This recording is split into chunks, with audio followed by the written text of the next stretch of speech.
Nah, itu dalam 1 tahun full, itu mereka datang semua. Jadi kita dalam 1 tahun full agendanya kunjungan presiden, kunjungan presiden, kunjungan presiden. Dan misalnya kunjungannya bulan Maret gitu. Dari Januari kita udah rapat, bahkan dari Desember.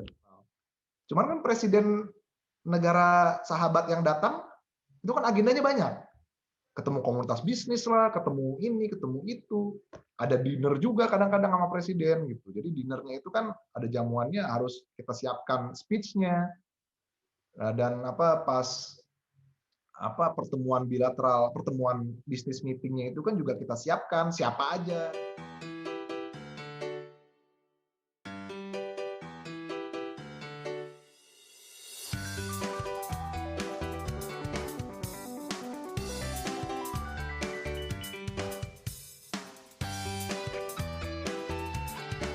Assalamualaikum warahmatullahi wabarakatuh. Waalaikumsalam. Selamat datang lagi di channel Adon 44 setelah hampir 2 bulan vakum Adon 44. Kali ini kita hadir lagi dengan seseorang yang spesial. Tidak hanya ganteng luarnya, tapi juga ganteng dalamnya. Hebat ini. Dan namanya kebetulan sama. Namanya kebetulan sama dengan saya. Mantap. Ini sudah hadir sahabat kita Ramadan Sutan. Assalamualaikum Dan. Waalaikumsalam Mas, apa kabar? Sehat, alhamdulillah. Apa kabar kamu? Alhamdulillah, ini memang bener nih sama-sama Ramadan harus saling membantu lah. Iya. Ramadan Sutan ini adalah sahabat saya di Kemlu, satu angkatan, dan beliau saat ini penugasan atau sedang bertugas di KBRI kita di Kairo di Mesir. Itu ya, Dan ya? Ya, betul. Sejak kapan Dan di Kairo, Dan? Baru, jadi pertama-tama kenalin teman-teman pecinta channel YouTube Adon 44. Ya, saya Ramadan Sutan. Saya saat ini bertugas di KBRI Kairo sejak tahun 2020 bulan Agustus tepatnya. Baru ya. Nah, ini kalau misalnya boleh sharing, ini kita ngalir nggak apa-apa ya berarti ya? Ya, monggo silakan. Ya, boleh sharing. Jadi saya ini memang teman dari pemilik channel, Sohibul Channel lah, Sohibul Qanah maksudnya. Mas Arif Ramadan. Jadi memang kita bareng masuk tahun 2014 dan kita sama-sama menjalani pendidikan, kita ngerasain bagaimana asam garamnya lah di pusat pendidikan Pusdiklat Kemlu itu. Kita tinggal bareng, kita bercanda bareng, kita makan bareng. Mas Adon ini memang sangat resilient ya, maksudnya walaupun di tengah-tengah perjalanan pendidikan itu sempat bimbang, namun ternyata bisa sampai selesai bertugas di dalam negeri selama kurang lebih 3,5 tahun atau 4 tahun, lalu lanjut ke perwakilan itu juga pun sampai tamat, bahkan sampai mendapat penghargaan. Dan itu menurut saya suatu hal yang sangat luar biasa. Makanya teman-teman kalau misalnya nonton channel ini, itu yang punya channel ini tuh bukan main-main, bukan orang main-main sebenarnya. Banyak yang teman-teman bisa pelajari dari Pak Arif Ramadan ini. Ya. Nah, terus saya masuk tahun 2014, lalu penugasan sempat di masuk Kemlu, saya kebetulan bertugas di ASEAN untuk sementara, magang, untuk periode 2 bulan atau 3 bulan kalau nggak salah. Nah, di ASEAN itu saya di sekretariat Ditjen. Jadi waktu itu sedang gencar-gencarnya komunitas ASEAN. Jadi komunitas ASEAN itu 2017 kalau nggak salah ya. Nah, jadi waktu itu kita sedang gencar-gencarnya melakukan promosi ke daerah-daerah, ke masyarakat luas. Jadi kita promosi di Bogor gitu, kita lagi Car Free Day, kita buka stand, kita bikin kuis ke teman-teman, orang-orang, ke orang lewat, orang yang naik sepeda gitu, kita kasih kuis. Bapak, ada waktunya sebentar, tahu tentang ASEAN nggak? Ini bendera apa gitu, untuk memperkenalkan masyarakat Indonesia tentang ASEAN. Lalu lepas magang di ASEAN, saya sempat magang sementara di perwakilan Indonesia di Riyadh. Kalau Mas Adon kan, kalau mungkin teman-teman tahu tuh di Jeddah, saya di tetangganya gitu, di Riyadh. Di Riyadh kebetulan waktu itu menangani urusan keprotokolan, bukan perlindungan ya, lebih tepatnya keprotokolan, karena pada waktu itu ada beberapa kejadian gitu ya, beberapa event. Yang pertama itu ada satu orang dubes Nigeria kalau nggak salah, atau bukan dubes apa, kalau nggak salah kepala negara. Jadi mantan kepala negara cuman meninggal. Nah akhirnya kedubes Nigeria itu buka open letter gitulah, yang condolences gitu, buku. Nah jadi saya disuruh untuk menangani itu gitu. Jadi mendampingi, terus korfung politik waktu itu yang menandatangani. Tapi kan suratnya itu kita buat dulu seperti apa condolences-nya, jadi nanti tinggal ditulis tangan aja, jadi ada kopinya, kita tulis tangan. Nah disitulah saya belajar tentang korespondensi diplomatik lah. Itu kan untuk pengucapan bela sungkawa dan pengucapan selamat itu kan ada pakem-pakemnya yang harus dituruti. Nah di situ saya belajar pertama kali, saya terekspos tentang itu. Lalu yang kedua di Riyadh itu pengalaman kami adalah perpisahan dubes. Jadi waktu itu kalau teman-teman tahu, dubes di Riyadh pada saat itu Pak Muhammad Fakhir, dulu sempat menjadi Wamenlu sebelum Pak Wamenlu yang sekarang. Dan waktu itu beliau perpisahan karena dipanggil oleh presiden untuk menjadi Wamenlu. Nah, di situ kita menyiapkan resepsi diplomatik gitu, semacam kita sewa tempat, kita cari tempatnya di mana, terus kita kalau dulu tuh ada prescience ya, kalau misalnya teman-teman tahu prescience tempat duduk, jadi kita atur tempat duduknya, jadi tergantung berdasarkan jabatan dari pejabat-pejabat yang hadir. Ya, kurang lebih seperti itulah. Nah itu dan kita siapkan juga speech. Itu ini pengalaman magang kami. Jadi memang teman-teman ini, kalau teman-teman pernah dengar juga mungkin dari Mas Arif Ramadan atau dari teman-teman yang lain, itu di episode-episode sebelumnya pasti kan pengalamannya beda-beda ya. Nah kalau saya pengalamannya ya begini, lebih ke protokolan. Terus juga menyiapkan dinner, jadi kita siapkan juga tuh tempat duduknya. Itu pengalaman yang sangat berharga sih, apalagi anak baru masuk ke dunia diplomasi dan ke perwakilan Indonesia di luar negeri, dan diminta untuk menangani hal itu. Nah, sepulang dari Riyadh, saya masuk di Kemlu itu ada suatu direktorat jenderal namanya AMEROP, Amerika dan Eropa. Jadi ini menangani kurang lebih 50 negara, 50-an lah, saya kurang tahu pastinya. Namun waktu itu lebih tepatnya saya ditempatkan di Eropa Barat. Jadi Direktorat Jenderal Amerika Eropa, bawahnya Direktorat Eropa Barat.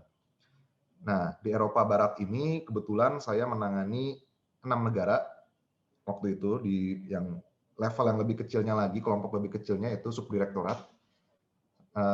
Saya kebetulan menangani negara-negara Nordik, yaitu Islandia, Norwegia, Denmark, Swedia, Finlandia, plus 1 Turki. Jadi itu jauh gitu. Jadi Eropa Utara plus 1 Turki. Nah, jadinya itu pengalaman yang menarik juga karena negara-negara ini, khususnya di Nordik ini ya, itu mereka punya kurang lebih kesamaan pola pikir gitu, sistemnya tuh kebaca gitu. Kita bisa melihat mereka ini terstruktur gitu, mereka maunya A ya A gitu. Mereka maunya misalnya saya mau investasi ini, ya benar investasi ini. Jalurnya tuh jelas gitu. Mereka terbuka, saya maunya ini, saya maunya itu gitu. Dan mereka diplomasinya pun kurang lebih kita lihat terstruktur gitu ya. Lurus-lurus aja gitu. Nah, sedangkan Turki, waduh itu beda lagi gitu. Polanya beda. Mereka banyak dinamikanya lah gitu. Jadi memang menarik gitu waktu saya di Eropa Barat. Dan kebetulan saya bertugas di sana dari tahun 2015 sampai tahun 2000. Kita kapan tuh ya? 2014 sampai 2017 karena saya sekolah. Jadi 2015 sampai 2017 saya di Eropa Barat. Nah, tahun 2015 itu saya sempat menangani kunjungan presiden, kunjungan kepala negara. Jadi karena waktu itu kan Pak Presiden Jokowi itu baru bertugas, baru memulai tugasnya, dan kepala negara dari banyak negara gitu ya, dari seluruh dunia itu banyak yang ingin datang ke Indonesia dan bertemu dengan Pak Presiden langsung. Dan kebetulan di tempat saya itu ada, ntar saya hitung dulu, 2, 3, 4 kepala negara. Di subdit saya saja, di subdit saya sendiri, dari Islandia, Norwegia, Denmark, Swedia, Finlandia, dan Turki, dari 6, itu 4 hadir. Presidennya, 4 datang ke Indonesia. Dan waktu itu yang datang Perdana Menteri Norwegia, Erna Solberg waktu itu, terus Presiden Finlandia, Sauli Niinisto, Presiden Turki, Recep Tayyip Erdogan, sama Presiden Ratu Denmark waktu itu, Ratu Margaret. Jadi ada 4 datang. Dan ini itu dalam 1 tahun 2016 tuh, saya ingat betul tuh, tahun 2016. Nah, itu dalam 1 tahun full, itu mereka datang semua. Jadi kita dalam 1 tahun full agendanya kunjungan presiden. Dan satu Swedia itu Menlu. Jadi komplit lah bisa dibilang begitu. Dan itu pengalaman bagi anak baru ya gitu ya, bagi yang orang baru masuk Kemlu, saya ngerasa bersyukur gitu, pernah menangani kunjungan tingkat tinggi gitu. Kunjungan kepala negara. Jadi waktu itu kan kita kebetulan saya di regional itu maksudnya di bagian ini ya, bagian. Jadi kalau misalnya boleh cerita lagi, Kemlu itu kan banyak divisi gitulah. Dan regional ini itu yang menangani hubungan bilateralnya dengan negara mitra. Lebih spesifik gitu per negaranya. Dan di regional ini kita kan bertugas untuk memberikan substansi gitu. Jadi pas presiden itu bertemu dengan mitranya, substansinya apa yang harus kita siapkan. Jadi dan itu substansinya itu berisi catatan-catatan hubungan bilateral yang selama ini terjadi antara Indonesia dengan negara mitra dan harapan-harapan ke depan dan isu apa yang kira-kira harus dibahas untuk kepentingan bersama. Nah, jadi untuk itu persiapkan substansi Bapak Presiden ini, kita harus menjaring masukan dari seluruh instansi yang ada di Indonesia, dari seluruh kementerian lembaga terkait, dan bahkan Pemda juga. Jadi contohnya dengan Norwegia gitu misalnya. Dengan Norwegia itu kita kan punya kerjasama REDD+. REDD+ itu yang untuk hutan gitu. Nah, dalam hal itu kita undang waktu itu Kementerian Kehutanan dan justru Menteri Kehutanan waktu itu sangat antusias gitu, sangat ingin tanda kutip lah ya memajukan kepentingan Indonesia gitu. Jadinya banyak kepentingannya kita yang justru dapat dari Kementerian Kehutanan. Lalu lanjut dengan Denmark. Denmark itu waktu itu lebih ke kebudayaan dan energi terbarukan. Jadi Kementerian SDM, lalu Kementerian teman-teman di Kementerian Kemdikbud juga waktu itu ini juga sangat mendukung kita gitu, memberikan substansi-substansi yang sangat berharga. Lalu begitu juga dengan kunjungan Presiden Turki gitu, Pak Recep Tayyip Erdogan, itu sangat masif ya waktu itu ya, karena hubungan kita dengan Turki itu tebal gitu bisa dibilang. Dan itu banyak dari kementerian-kementerian teman. Itu tugas kita gitu, tugas saya kebetulan waktu itu untuk mengumpulkan, menjaring masukan gitu, menjaring pendapat dari teman-teman, rekan-rekan yang ada di kementerian lembaga di luar Kemlu. Karena bagaimanapun juga kan kunjungan presiden ini kan kepala negara gitu ya. Ini kan suatu momen langka gitu ya. Jadi ini dua bos dalam satu organisasi itu ketemu. Anak buahnya itu nggak ketemu, kalau ngomong tuh susah gitu. Tergantung bos ya, tergantung bos. Nah ini kebetulan bosnya ketemu. Bos kan tinggal ngomong, bos saya mau ini dong, saya mau A dong. Nah bos yang kedua ngomong, oke, nah nanti kita bisa atur lah. Udah, jalan jadi ke bawah. Nah, jadi dengan pertemuan tingkat tinggi itu bisa melancarkan seluruh proses-proses teknis yang selama ini mungkin terhambat. Nah, jadi itu saya merasakan sendiri ngelihat bagaimana ada suatu hal pembahasan yang pending banyak gitu ya. Ternyata sewaktu kedua kepala negara bertemu, jalan gitu langsung. Langsung akhirnya yang tadinya ada mentok di misalnya ada mau kerjasama di bidang energi, itu mentok. Pembahasannya dari pihak kita maunya penulisannya atau redaksinya seperti spesifik kemauan kita, sedangkan mereka punya sebagaimana yang mereka inginkan sendiri redaksinya. Nah, cuman dengan ketemu dua presiden, dua kepala negara gitu ya, beres gitu. Jadi memang dampaknya tuh luar biasa. Maka dari itu kalau misalnya teman-teman melihat gitu kunjungan kepala negara, misalnya Pak Presiden ke luar negeri bertemu dengan mitranya atau mitra luar negeri datang ke Indonesia untuk ketemu dengan Pak Presiden, itu bisa saya pastikan mereka membahas memang isu-isu yang menjadi kepentingan kedua negara. Maka dari itu termasuk kepentingan kita juga Indonesia. Jadi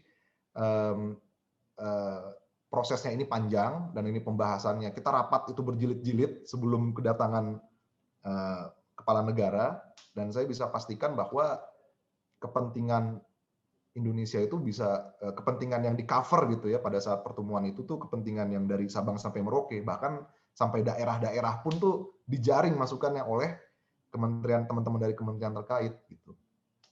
Nah, terus setelah itu 2014, 2015, 2016, tahun 2017 saya sekolah. Ya alhamdulillah saya dapat kesempatan untuk memperoleh beasiswa dari pemerintah Australia, Australia Awards. Jadi saya sekolah di ANU, Australian National University di Canberra dari tahun 2017 sampai 2019. Saya di situ ambil jurusan diplomasi. Dan saya melihat kenapa diplomasi ini relevan dengan pekerjaan saya di Kementerian Luar Negeri. Ya karena memang itu yang kita lakukan. Mungkin Mas Adon juga tahu sendiri kan, kalau misalnya kita bikin nota gitu, misalnya ada sengaja misalnya kita buat, oh kita agak menegur mereka nih, apa ya notanya ya, kita buat misalnya agak menegur dengan bahasa yang halus gitu kan. Mungkin tahu sendiri. Nah itulah, jadi sangat relevan. Dan di diplomasi ini juga saya belajar tentang bahasa, dan saya sangat senang sekali gitu karena kan bahasa itu juga suatu proses diplomasi ya, karena kita penggunaan bahasa, penggunaan diksi yang benar itu implikasinya itu akan luas ke belakang gitu, karena salah satu kata aja itu bisa luar biasa dampaknya. Dan saya juga belajar bahasa asing gitu, saya belajar bahasa Arab dan bahasa Portugis di tempat di Australia di mana saya kuliah di sana. Dan saya merasa beruntung karena itu pertama kali saya memang punya ketertarikan untuk belajar bahasa, dan itu pertama kalinya saya belajar kedua bahasa itu dengan metode yang benar-benar terstruktur gitu ya. Karena sebelumnya saya belajar mandiri aja gitu. Belajar gitu pakai aplikasi, terus nulis-nulis sendiri, baca sendiri, cari tahu artinya. Namun itu dampaknya tuh menurut saya kurang terasa ketimbang belajar yang benar-benar belajar di kelas gitu ya. Terus kebetulan gurunya pun juga, teman-temannya pun juga mendukung, mendorong untuk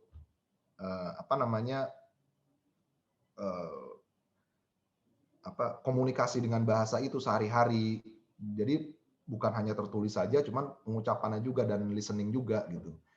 Dan itu sangat berpengaruh menurut saya. Dan setelah tahun 2019 saya lulus, alhamdulillah, dan saya pulang ke Indonesia, masuk lagi ke Kemlu karena karena kebijakan pimpinan dan mungkin karena saya punya pengalaman menangani Turki, saya masuk ke Eropa Timur dan Tenggara. Dan tapi sewaktu masuk di Eropa Timur dan Tenggara, bukannya menangani Turki, namun saya dipercayakan untuk menangani negara-negara Balkan. Negara-negara Balkan itu di Eropa Tenggara, kita menangani 9 negara waktu itu. Ada Serbia, Makedonia Utara, Kroasia, Montenegro, Bosnia Herzegovina, Bulgaria, Albania, terus Rumania dan Moldova. Dan jadi negara ini tuh walaupun kalau misalnya kita lihat dari jauh ya, negara-negara eks-komunis gitu kan. Kalau orang-orang umum tuh taunya seperti itu aja. Dan wah pasti sama semua lah. Ternyata beda gitu. Mereka tuh kecil-kecil itu masing-masing tuh beda. Dengan karakteristiknya beda, budayanya beda, dan hubungannya dengan Indonesia pun fokus hubungannya pun beda. Jadi itu menarik gitu. Jadi kita tuh lumayan pusing juga gitu. Tapi menarik lah. Jadi saya bisa tahu bahwa eh, kecil menurut kita itu belum tentu kecil pada kenyataannya gitu. Jadi kita pun nggak tahu gitu. Kayak misalnya mungkin kita nggak semua dari kita tahu bahwa Rumania gitu. Rumania itu pertumbuhan ekonominya 9,8% per tahun.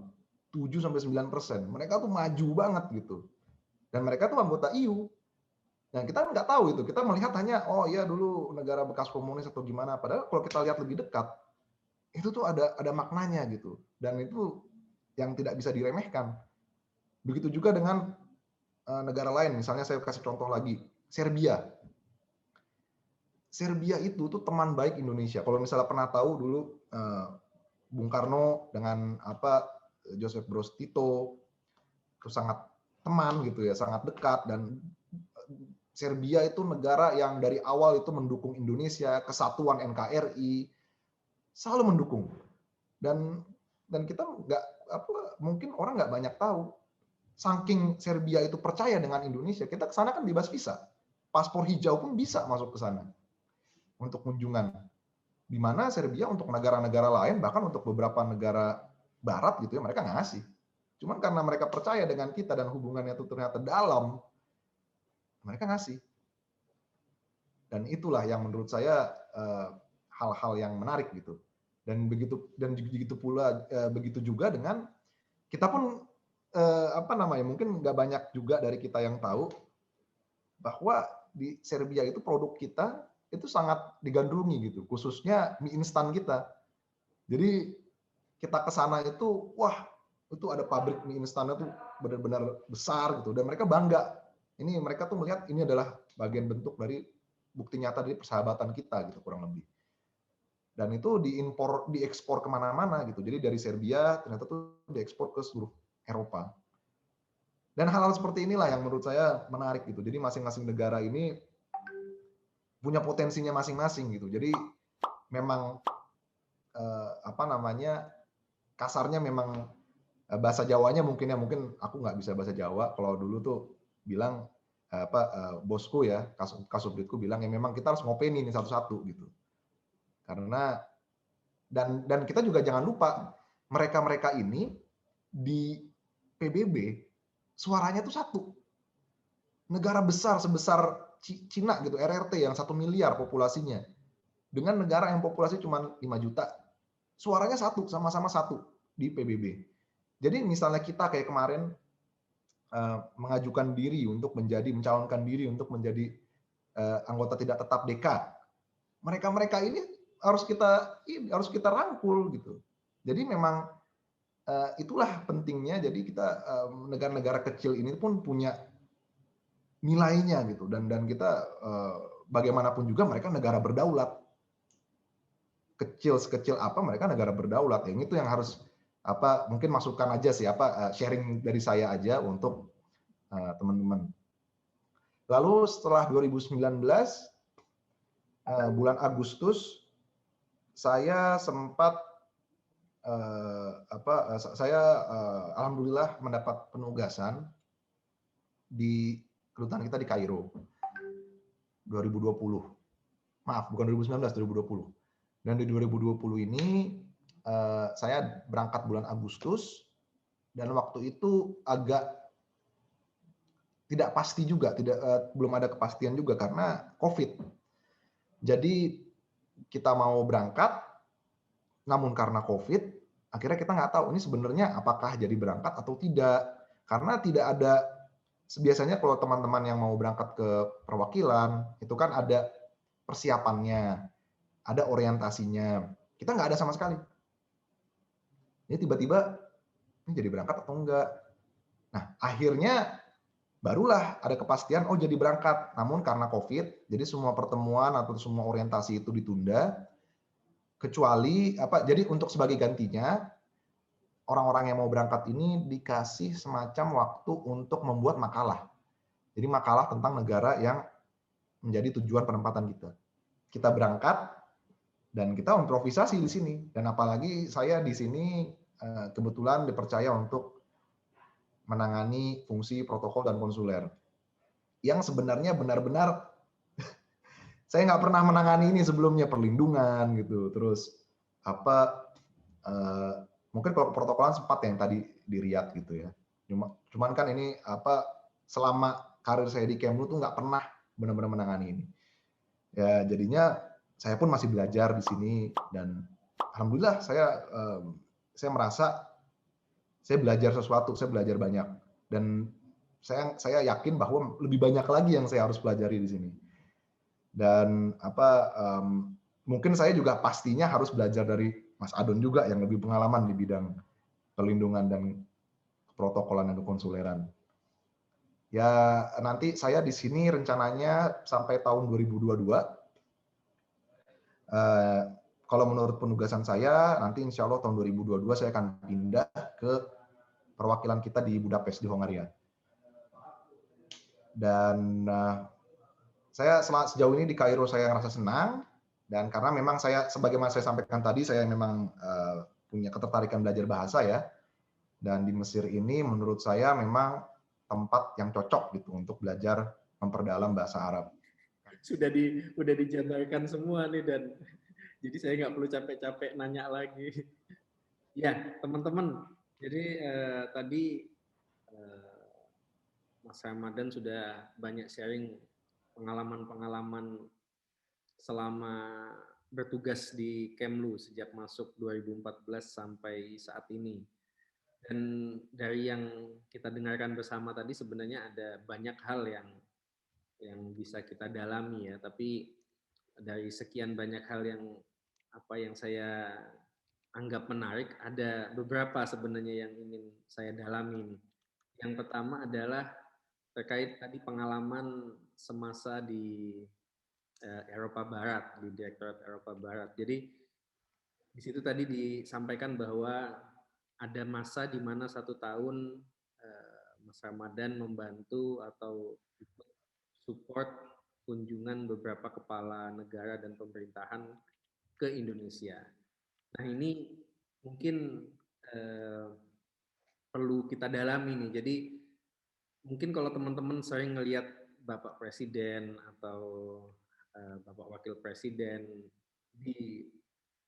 dari dulu sampai sekarang ya, setiap ada pertemuan itu kan pasti megang kertas tuh, megang contekan lah ya bahasanya. Nah itu ternyata salah satunya yang bikin Mas Ramadan ini. Jadi kalau kunjungan ada pertemuan baik di Indonesia maupun di negara sahabat, itu kan selalu megang bahan. Kalau kita bilangnya butir bicara ya dan ya. Nah, butir Iya, betul. itu yang support selama memang kepentingannya adalah hubungan luar negeri, ketemu dengan mitra di luar negeri, maka yang bertanggung jawab untuk mensupport data dan bahan itu adalah Kementerian Luar Negeri, kementerian yang memang menangani urusan bidang luar negeri. Nah, tentu tadi sudah disampaikan sama Mas Ramadan bahwa masukannya atau bahan mentahnya itu dari berbagai kementerian dan lembaga, tapi yang merajut teman-teman di Kemlu. Nah itu bisa dijelaskan singkat nggak, Mas? Proses tadi kan sudah disampaikan tuh minta masukan kemudian apa, tapi proses sampai kemudian dari minta masukan ke teman-teman kementerian lembaga lain sampai kemudian itu masuk ke Setnek, masuk ke Sekretariat Negara untuk dipegang oleh Pak Presiden dan Pak Wapres, itu bisa makan waktu berapa lama sih Mas, dan panjang nggak gitu, panjang nggak prosesnya atau rumit nggak gitu? Wah, iya memang tergantung ya. Jadi tergantung isunya juga dan tergantung semangat dari teman-teman di kementerian lembaga terkait juga gitu. misalnya kunjungannya bulan Maret gitu. Dari Januari kita udah rapat, bahkan dari Desember itu kita udah rapat. Nah, terus rapatnya ini yang pertama biasanya tuh menjaring. Jadi kita ngelihat, kita kan punya catatan ya, catatan apa background info gitu, semacam per negara. Kita tinggal melihat aja, ini yang kita menurut catatan kami di Kemlu, dengan koordinasi kita juga dengan kedutaan kita di luar yang terkait, kita punya yang pending adalah A, B, C, D, E misalnya. Ada 5 hal gitu misalnya. Terus apa namanya, dan kepentingan kita mungkin perlu juga untuk memajukan di bidang FGH misalnya. Menurut teman-teman kementerian lembaga bagaimana? Nah, lalu ada yang masuk, wah Pak, ini untuk yang A misalnya. Menurut kami ini udah jalan Pak, cuman harus ada begini, tapi kita cek lagi. Nah itu mereka kan harus cek lagi ke yang terjadi di lapangan gitu. Dan ini perlu waktu lagi. Biasanya tuh kita bisa sampai rata-rata sih memang 3 bulan ya, 3 bulan, 2 bulan persiapan lah rata-rata. Sampai bahannya itu jadi, kita sampai ke Bumenlu. Jadi sampai ke Bumenlu dulu loh. Nah, jadi tuh persiapannya itu kita bisa 2 bulan, 3 bulan untuk ngasih waktu teman-teman di kementerian lain juga untuk cross check dengan yang ada di lapangan gitu. Dan akhirnya sampai final barulah nanti kita kirim ke Setnek gitu. Lalu kita jangan lupa juga bahan itu udah 2, bahan pertemuan bilateral, bahan pertemuan tete-a-tete. Nah, kalau teman-teman belum pernah dengar ini, tete-a-tete itu adalah pertemuan 4 mata, di mana presiden dengan counterpart udah nggak ada lagi yang lain, paling penerjemah. Nah, di pertemuan tete-a-tete itu biasa hal-hal sensitif yang dibahas. Nah, jadinya apa, dan mungkin personal gitu, sensitif mungkin personal juga. Kayak misalnya mungkin ngomongin anak atau ngomongin, kita pun nggak tahu gitu. Jadi apa namanya, pertemuan tete-a-tete itu kita juga siapkan bahannya. Bahannya itu mungkin hal-hal yang lebih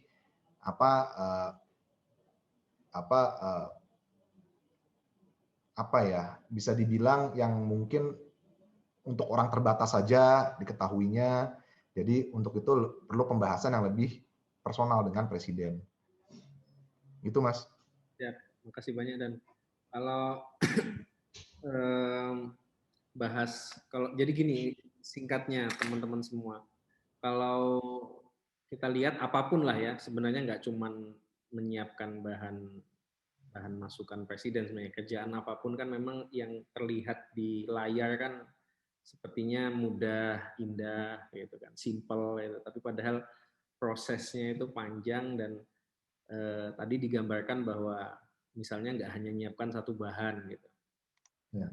ada 2, kan bisa lebih. Misalnya agenda bisa dinner atau nanti ada business meeting dengan. Oh betul, sangat betul. Oh kalau mulai ini boleh share lagi nih. Gimana tuh? Iya itu betul, karena kan agenda tadi kan kita cuma dari segi presiden kita aja ya, presiden Indonesia. Kalau presiden Indonesia memang pertemuannya biasanya hanya itu aja, tete-a-tete, bilateral. Cuman kan presiden negara sahabat yang datang itu kan agendanya banyak. Ketemu komunitas bisnis lah, ketemu ini, ketemu itu. Ada dinner juga kadang-kadang sama presiden gitu. Jadi dinernya itu kan ada jamuannya, harus kita siapkan speech-nya. Dan pas pertemuan bilateral, pertemuan bisnis meeting-nya itu kan juga kita siapkan siapa aja. Dan itu tadi kita rapat intercam itu dengan kementerian-kementerian terkait. Nah, kita bikin event itu juga. Ini gimana nih untuk bisnis meeting, gimana pengaturannya. Untuk bilateral kan tadi sebagaimana yang saya sampaikan, pertemuannya bahan, itu kan bahan aja. Cuma kan pertemuan-pertemuan lainnya kayak contohnya waktu itu Presiden Erdogan mau sholat Jumat di Istiqlal. Wow, itu kan kita siapin juga. Kita siapin, kita ngomong sama pihak Masjid Istiqlal, ngomong sama Kemenak, ini gimana nanti pengaturannya begini, nanti gimana khutbahnya seperti apa. Itu sampai begitu loh. Jadi khutbahnya disesuaikan dengan jadwal kedatangan. Jadi pas waktu kedatangan khutbahnya itu masih berjalan yang gitu loh. Nah, yang kayak gitu-gitu tuh kan perlu perhatian juga. Jadi memang kunjungan kepala negara itu memang salah satunya tanggung jawab kita juga untuk dapat berjalan dengan baik. Karena apabila suatu kunjungan itu berjalan dengan baik, ya insya Allah pemerintah atau kepala negara mitra itu punya citra yang baik tentang kita gitu. Jadinya oh ya kemarin ke Indonesia tuh berkesan ya baik. Tapi kalau sebaliknya, wah itu mungkin hubungan kita bisa jadi mandek gitu ya dengan negara yang bersangkutan. Jadi itu memang sebagaimana yang tadi Pak Arif Ramadan ini sampaikan, memang itu benar side events itu yang tricky gitu. Karena nggak semua kepala negara itu agendanya sama ke Indonesia. Yang ini contohnya Ratu Denmark ke Jogja. Oh, ngelihat Candi Borobudur. Nah, itu kan kita koordinasikan juga tuh dengan Magelang. Kita koordinasikan nanti gimana, nanti dari Kemlu yang hadir akan si ini gitu. Terus ya itu kita juga. Dan kerjasamanya apa substansinya di sana? Substansinya adalah kerjasama kebudayaan gitu dengan Kemdikbud yang saya sampaikan dengan Ratu Denmark. Lalu Norwegia kemarin itu PM Norwegia itu ke Pitland tuh tanah gambut gitu untuk melihat proyek REDD Plus mereka. Jadi ke Sumatera. Nah, itu kita juga yang berkoordinasikan. Dan begitu juga Presiden Turki waktu itu bikin business meeting dengan pengusaha-pengusaha Indonesia. Koordinasi dengan Kadin kita juga yang mengkoordinasikan. Dapat tentunya dengan mencocokkan jadwal dengan kedubes counterpart kita, dengan kedubes Turki yang ada di Jakarta. Begitu juga dengan pas Norwegia kemarin, dengan kedubes Norwegia di Indonesia. Begitu juga dengan Denmark dan seterusnya. Jadi kita tuh bisa dibilang menjadi penjuru gitu di tengah-tengah. Jadi kayak orang punya kepentingan dari masing-masing pihak justru memang punya kepentingan, punya agenda, dan kita semua yang merealisasikan itu gimana kita bisa meramu dan menghasilkan suatu jadwal atau agenda yang bisa disepakati bersama gitu dan enak buat semua pihak. Nah, yang kayak begini-begini memang nggak kelihatan ya di layar ya, karena di layar kan yang kelihatan kan hanya pertemuannya, membuka ini, potong pita gitu misalnya, meresmikan bisnis meeting misalnya, atau mengunjungi Candi Borobudur, itunya saja kan. Cuman di belakangnya itu kan substansinya seperti apa, sequence-nya seperti apa, agendanya bagaimana. Nah, itu yang kita koordinasikan semua. Kan nggak mungkin toh, kayak misalnya kepala negara datang ke Borobudur, ngelihat doang gitu. Oh ya udah, pasti kan ada sesuatu yang disampaikan, substansinya. Nah, jadi memang benar tuh yang seperti Mas Adon bilang. Untung Mas Adon bilang nih, memang itu yang terlupakan tuh. Yep.